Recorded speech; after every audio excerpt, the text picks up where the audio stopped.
Hey, what's going on everyone on YouTube? This is Nathan Payne and we're outside of our latest project that we're doing here in Utah. You hear me talk a lot about wholesaling, but we're actually wholetailing this one. We actually bought it with hard money. We took it down. We're doing a light rehab. We're doing just the kitchen floor. We're putting new kitchen floor and countertops, and that's it.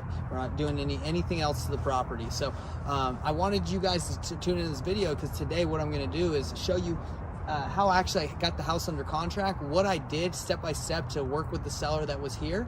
And because a lot of people, we do a lot of deals over the phone, but a lot of people don't go in person, or if they do go in person, they don't know what to say or what to do. So I'm going to show you what I did step by step, so you know for the next time you go on your appointment with the seller, you know what to do. So stay tuned, like, subscribe, and hit the bell icon, and see if what I can show you can help you on your next deal.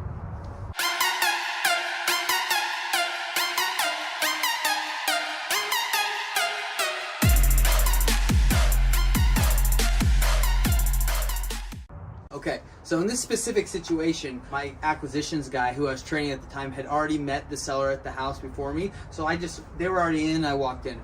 But it's common sense. The first step you do is you meet and greet the seller and you give them an introduction, okay? So, just like this, you knock on the door, say, and let's just say he's there, say, "Hey, Mr. Seller, how you doing? My name is Nathan Payne. We talked on the phone before.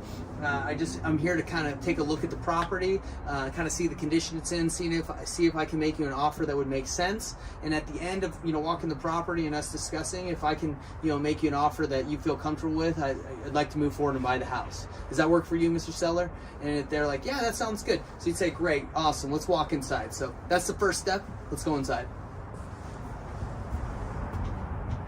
So, after you knock on the door, you introduce yourself. First thing I do when I get in the house is I say, "Hey, you have a beautiful home. Thanks for letting me in. Appreciate your time. Now, the first step I have to do here, Mr. Seller, is just take a quick look at the house to see the condition it's in, just kind of get an idea of what we're looking at. Can you give me a brief tour of the property?" So he says, "Oh, of course, I'll show you around." And as you're looking through the house, this is a great time to build rapport and talk with the seller. I'd say, "Oh, these are beautiful, this is a beautiful paint job you had. Is this recent?" "Oh, yeah, sure, I just did it." The seller could say, "Oh, I just did a little bit ago." You just want to comment on things on the house, just so you're not just walking through the house all quiet and being all awkward and weird about it. You want to talk to the seller, build some rapport, comment on some of the things, and just chat. And as you're looking through the house, you'll build that rapport. And if you see anything alarming, talk about it. If you see the roof caving in or the ceiling falling down, say, "Hey, that doesn't look too good. Has that been there for a while?" But anyway, that's the next thing I do is I take a brief tour of the home. So as you're taking a tour of the property, like I said, you're going to make comments on things that might need work or things that you think that they would like to talk about, and just chat with them, get to know them a little bit better. Right now we're in the kitchen. And when we walked this house, I noticed that the kitchen flooring was carpet, so I said, we're gonna have to replace that. And everything else, the cabinets look pretty good. This countertop is kind of ugly, so what we're gonna do is just replace the kitchen the kitchen floor. We painted the kitchen already because it was a bright yellow, and we're just gonna put new countertops. It's probably gonna cost us $5,000 with the clean out, and then we're going to relist it and hopefully make 80 to 100K. That's the goal. But definitely after you've done the tour, pointed out stuff that needs work or complimented the seller, you're going to want to say, "Hey, thanks again for the tour. Let's go sit down somewhere if that's okay with you, and let's kind of chat about what's your situation and what offer I can make you on the property." And then you walk and you go sit down with the seller. So let's go do that. Okay guys, so after you introduced yourself, you set the stage, you tell them what the appointment was going to look like, you toured the house, commented, built rapport, you're going to take the seller back to the living room or wherever they feel comfortable, and it's usually in their living room, and you're going to sit down with the seller. This is exactly where I sat. Right now the couch isn't there, obviously. But you're going to sit down with the seller and you're going to go over some questions with them, ask them questions on, why they're selling, their situation. So in this specific situation, we sat down with the seller and we said, "This is a beautiful house.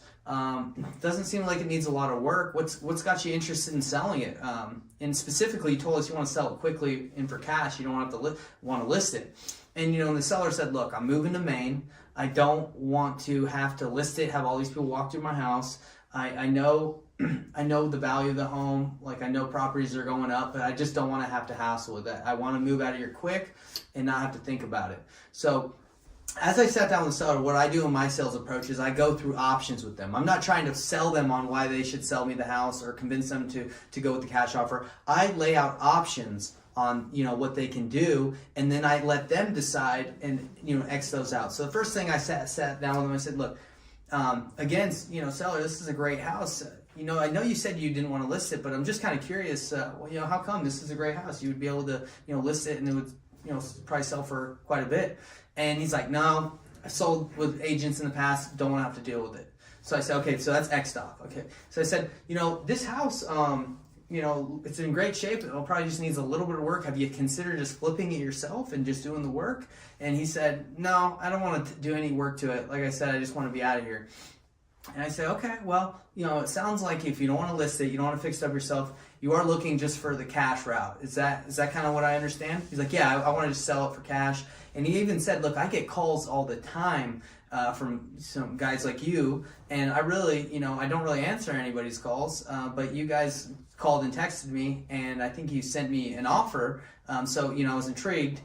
Because we send people offers if they don't answer their, you know, call or text. We just say, hey, this is what we'd offer. So he said I was intrigued, and the fact that you guys could come in here in person, I like that a lot. And he said he appreciated us coming because, you know, we do a lot of deals over the phone, but he's like, I wouldn't have done a deal with anyone over the phone.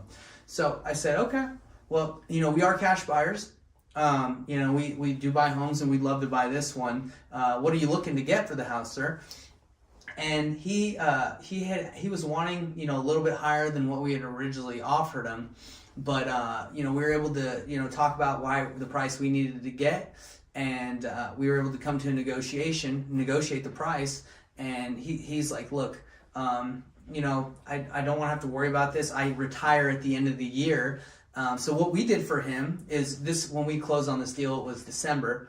And he's like, I retire in January. You know, I'd like for you guys to close on it in January. And I said, you know what we can do, sir, is we can close on it in December, and then just, you know, you could do a post-possession of the property until you move out in January. Because we wanted to close on the deal quick. We didn't want to change his mind since we were getting a good deal. So he said, okay. So we got hard money, closed on the deal. He stayed in here for a month as he's moving his stuff out. And as soon as he moved out, he called us. We held back $10,000 in escrow out of what we paid him. So in case he didn't move out in time, we would be able to take those the funds if he didn't get out. So that, you have to protect yourself. So after having that discussion with the seller, you know, like I said, we came to an agreement. We signed the agreement, and you know, we closed on the property a couple weeks later. So, you know, just to give you guys a summary of the whole process and how it went. We came in, we knocked on the door, introduced ourselves, we set the stage, said, hey, look, you know, our goal here today is see, you know, what the house is like and see if we can get you an offer that you'd like. If you like it, we'd like to move forward and sign paperwork. If not, if we can't come to an agreement, don't worry. And then no worries. And then the seller would say, okay, this sounds good to me. You tour the house, you talk about it, you make comments, you build rapport. After, you come back, you sit down, and you present options. You don't try to sell them on why your cash offer is the best. You ask them questions. Why are you selling?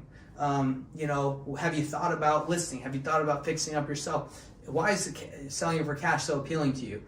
And one thing I didn't mention, guys, but the reason why he wanted to sell quickly is, you know, his wife had passed away, and he just didn't want to be here anymore. And he just felt like, you know, his time, he'd built up enough equity. He was giving us a good deal, and he just wanted to be gone. So there are situations where people, you know, they don't want to list it. They don't want to fix it up. They just want to be done. And that's why we solve problems, and, you know, in our industry, and we help people because we're able to solve that issue and get it done quick. And we were able to get it done for super quick. So that's exactly how it happened. And, you know, if you guys have any more questions, you can ask me about my sales process, but that's it in a nutshell.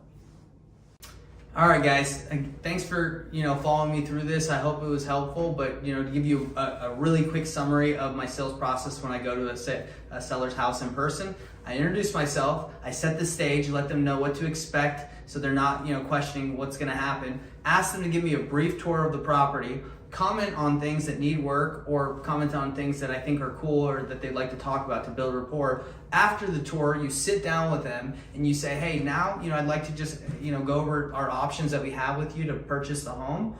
Present options to them. Try to disqualify things like listing and why they don't list it, why they don't fix it up themselves, and use the cash option. Let them come to that conclusion and not so much like you're pushing it on them. Once you find out the cash is the best option for them, you would like to make your offer and then have a contract with you. And before you make your offer, as if you want to dive deeper into the sales, you could say, hey, look, before we make an offer, I just want to know if you were in a situation or you feel confident if we make you an offer that you would sign today, or are you not at that point yet?